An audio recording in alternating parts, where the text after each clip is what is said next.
Okay, kind of a weird one today. I recently had a strange and powerful obsession with space, but more specifically, what's known in the biz as rotating space stations. Now it all started when I was looking through my phone trying to find a new wallpaper for my home screen, because the current ones just weren't cutting it. And I came across this image.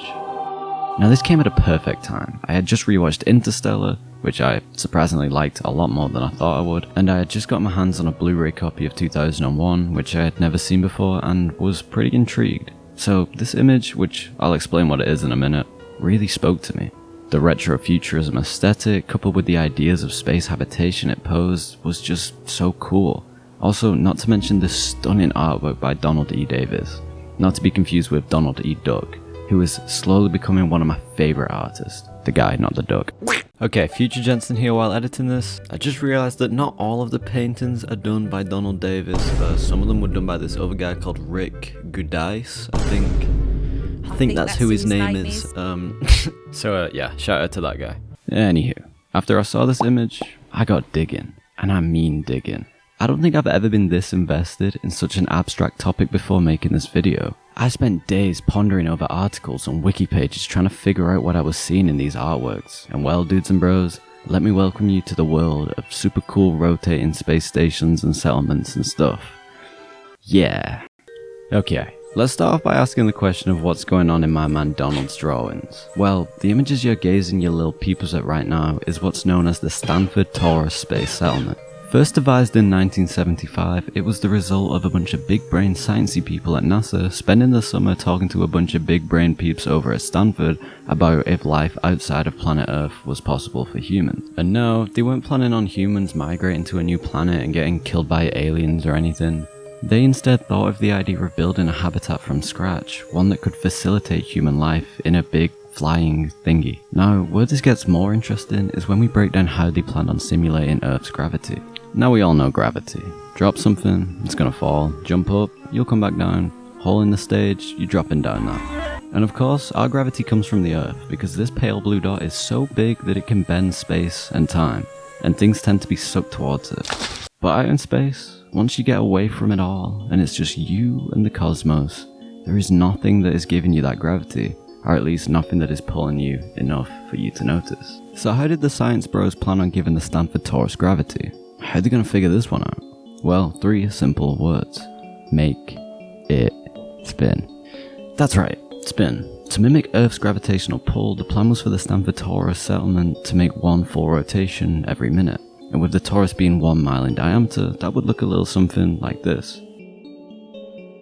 If you're wondering how spinning the damn thing would somehow spawn in some gravity, well, it's basically what happens to those carnival ride things. You know, I think the Gravitron? Yeah. The ones where people throw up and stand on the walls and stuff. The spinning motion results in a little spicy something called centrifugal force, which is what makes you want to fly out of the gravitron. But if you throw a wall in between you and the outside world, boom, you get gravity. Now this idea really caught my attention. For some reason, the concept of a giant spinning floating thing that we can live on and that looks as cool as this has really been haunting me recently. And even besides the spinny gravity part, there is so many layers to the Stanford Torus that I think is just freaking sick, bro. For one, this thing is so big, they estimated it to have a mass of 10 million tons. And to give some context, 1 ton is about the mass of a cow, or a grand piano, or a North Atlantic right whale's testicle. As well as this, the Torus would be able to house 10 to 140,000 inhabitants, which is a really weirdly large margin. I don't know why they couldn't think of a more well-rounded number, but I don't know. On top of all this, they even gave the Torus a day and night cycle. And no, they didn't use lights or cover at night or something lame that a lame-o science nerd emoji looking guy would come up with. No. These guys said, fuck it, big mirror. You hear me? Big mirror. Like, look at this thing. It's a huge mirror just floating through space, reflecting the sun and being angled towards the Torus in the day and away from it at night. It's beautiful, man. And I know. Jensen's getting a little too carried away about big theoretical space things that don't even exist yet. And I can hear you asking, how would they even build this thing? Well, here's where it admittedly sounds kinda dumb, but the science is all there, just trust me. And also, it's still pretty cool. A little silly, but cool. Anyway, the plan was to build a big ol' electromagnetic catapult on the moon and then shoot moon stuff into space so they could build it with moon stuff. Yeah, it's pretty out there, but it makes sense, you know. The moon has aluminum we can use for making structures of the Torus, silica for the windows and such, and on top of all that, the moon has oxygen in its rocks we can use for, you know, water and stuff. So I'm sure the science guys and gals knew what they were talking about, right? I don't know. So that's great. Big spinny space donut, big mirror, moon catapult. And in terms of who, what, where, when, why, we've got the who, NASA, we've got the how, but now we need the where, and we'll come back to the why. Actually, no, let's just do the why right now. I don't know, it's cool, it's space. Earth's not going to be habitable at some point, so we need somewhere else to go. Yeah, sure, that'll do. So, the where. Well, something just pissed out into space is going to keep going in whatever direction you push it in, unless there's a force acting upon it, like, say, gravity. So sure, we could throw it in orbit around the Earth similar to the moon and all those Major League Baseball satellites flying around up there. Major League Baseball? But this would leave us some issues. For one, having the Torus constantly on the move, always orbiting the Earth, would make it really hard for us to travel to it. Getting possibly hundreds of thousands of people to the settlement would prove really challenging if the dang thing was always going walkies. Not to mention having to get supplies up there, or maybe they need something fixed, or maybe the biggest issue with it being in orbit is the problem of how are they going to build the damn thing? Well, don't you worry your little heads, because the science guys over in Science Land about to come in clutch, because up in space there is something called a Lagrange point. A Lagrange point. That sounds so weird. Lagrange point. Now these are specific areas in our solar system where there is no gravitational pull. Well, I mean, there is, but all the forces acting on these Lagrange points are equal, resulting in anything that we send up there just staying there, you know, it stays put. We currently know of 5 Lagrange points in our solar system, and the plan was for the Torus to have its moon material shot to Lagrange point 2, then transported to Lagrange 5 for construction and where it would remain. Pretty neat stuff. Also, in my notes, I wrote the phrase celestial mechanics, because I guess I wanted to say it in this part about Lagrange points, but I don't really know where to put it in the script. So, yeah, celestial mechanics. This video is sponsored by water. Drink it, it's good. Okay, cool. So, Stanford Torus, why haven't we made it yet? Well, probably money. With it being estimated at around $10 billion in the 70s, that's a pretty penny, you know? And also, there are more pressing matters at the moment. Plus, it only fits 10 to 140,000 people. Again, weirdly large margin. And with the Earth currently having, 8.1 billion people, it doesn't seem worth the money, and it doesn't really feel like it's helping too much. Granted, we could make more Toruses if the first succeeds, and I don't know, it's cool, but it might need a little bit of workshopping. Well, if the Stanford Torus ain't that good, then why hasn't anyone else made any other spinny space settlement designs? Well, it's funny I asked, because I already knew the answer, because I wrote this script. Anyway, like I said, I went in the deep end when it came to researching this video, and believe it or not, there is a big history of science dudes and space bros who were also fascinated by this concept. Okay, starting off in 1903, we got our boy Konstantin Tsiolkovsky. I really hope I pronounced that name right. And I mean, this guy was a big deal amongst rocket heads. He was even in the game Soma. I think. I don't know, I haven't played it. Anywho, he devised the idea of what he called the Bublic City, which I couldn't find too much info on, and the only image I found was this stamp with him and the big bub on it.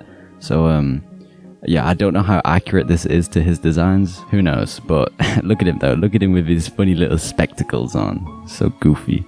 Okay, next we got Herman Touchnik. Again, I don't know if I said that right. In 1923. Now this guy wrote the book on the problem with space travel.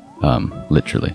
He was the first to theorize the idea of a space settlement and not a space station. With settlements being big living spaces like the Torus, and stations being more of a temporary living space more often used for a small crew, you know, like the ISS or something. Touchnik's design was very influential in Kubrick's spinny spaceship in 2001, and from what I can find, he called it the One-Rad, or the Living Wheel, or the Wonder Wheel, which is it's actually pretty funny. Next up we got John Desmond Bernal, who came up with the idea of the Bernal sphere, which is like the Torus but not as cool because it doesn't spin, you know? But more importantly, it's spherical.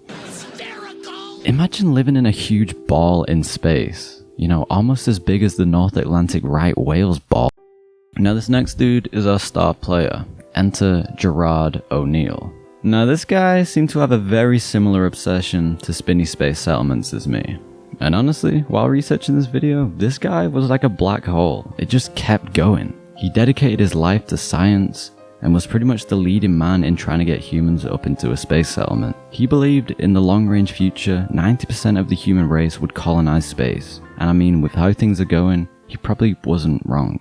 This guy wrote the book on space settlements, and he called it The High Frontier, which is also the name of the documentary that came out about the guy back in 2021. And like I said, his story just keeps on going. And for this video, I couldn't really have time to read his book and pore over every interview he ever did and figure out the timeline of this one man. So if this video does well, then maybe I'll do a follow-up one day and base it around this guy. I don't know. Anyway, yeah, what was I talking about? Oh yeah, Gerard K. ONeal in 1975 used that big old brain of his and came up with the idea of the Island 1, which was a new take on the banal sphere. Because if you remember, the banal sphere, otherwise known as the big space ball, originally didn't spin. And I don't know what their original plan was for making gravity, but my man ONeal did, because he said, let's spin the damn thing. But he didn't just stop there. Oh no. He then said, screw it, Island 2. That's right, he dropped the sequel. This time it was bigger, measuring at 1,800 meters in diameter as opposed to the Island 1's 500 meters. He wanted the settlement to be small enough to allow for efficient transportation, but big enough to support an efficient industrial base. Okay, so cool. Island 1 and Island 2, yeah, big deal. Nope, you best believe my guy dropped the Island 3, or better known as the ONeal cylinder. Now this was a big freaking space thing. The idea was that this time they would be cylinders, and there would be 2 of them that would rotate on their own and then rotate around each other to, as you know, create its own artificial gravity, but also to counteract the gyroscopic effects that may angle them away from the sun. They would be, and get ready for this, 5 million, wait no, they would be 5 miles in diameter and 20 miles long. God damn, that thing is big. I mean, just look at it. Now later down the line, the ONeal cylinder would have another redesign, this time being known as the Kalpana one, and I mean, it looks pretty cool, but the main difference is the Kalpana one is just smaller in diameter and length, mainly to decrease the wobbling that the original design may have due to being, you know, too spinny, but it's just not as cool, it's not as big, you know, like, I don't know. But then again, how can we determine something as big if space is ever expanding? Does size exist if not relative to something else? Do we even matter on this tiny pale blue dot of ours? Yeah, I mean probably, I don't know. So will we ever even see these space settlements I just spent the last 15 minutes talking about? I suppose the question shouldn't be will we, but instead a question of when will we? Because the way we're heading, space travel and space habitation is just one step away. Or maybe a few steps, who knows, I don't know. And remember folks, keep watching the skies. I mean skies. That was so dumb, that wasn't even funny. Oh, and subscribe if you want. Oh yeah, and comment, because the whole reason I make these videos is because I like reading the comments. Oh yeah, and sorry, thank you for 1,000 subscribers. It's been the dream for years, so yeah, this is to many more. And watch out for aliens. Okay, cool, see ya.